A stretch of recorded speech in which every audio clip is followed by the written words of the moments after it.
आगे एक बेर आजो कोरा में तोरो जवानी खिलत हियो मरद मगहिया पूरा रात पलंगिया हिलत हे रे अरे केतना फुसलैनी हमर दिल ने पिघलत चमड़ी वाला चीजवा बिना हमर के ने मिलत केतना फुसलैनी हमर दिल ने पिघलत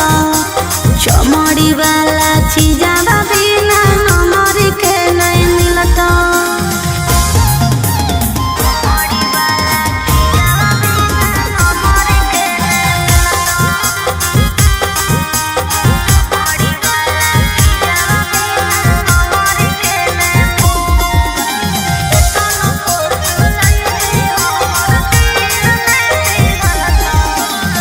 खोजो ही रुपया काहे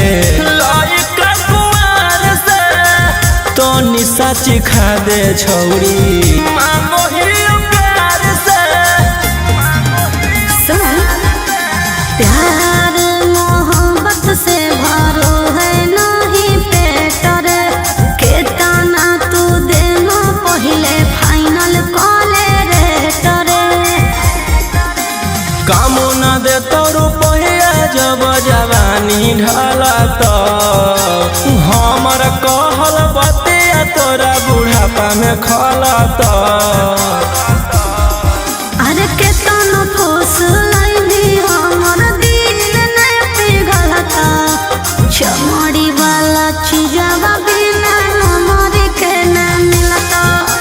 केतना फुसलैनी हमर दिल ने पिघलत चमड़ी वाला चीजवा बिना हमर के न मिलत।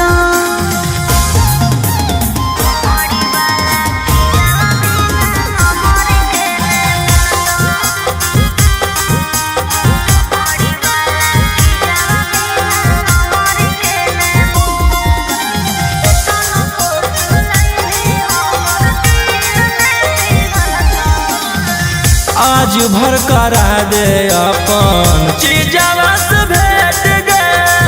भोर लिखवाइली हो 12 बीघा खेत गे पहिले देखाओ अपन पेपर जमीन के तबे खैबो हम सवाद नमकीन के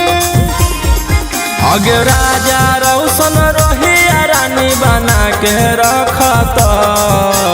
तोरा सिवन कौनो दूसर छौड़ी के ताकत।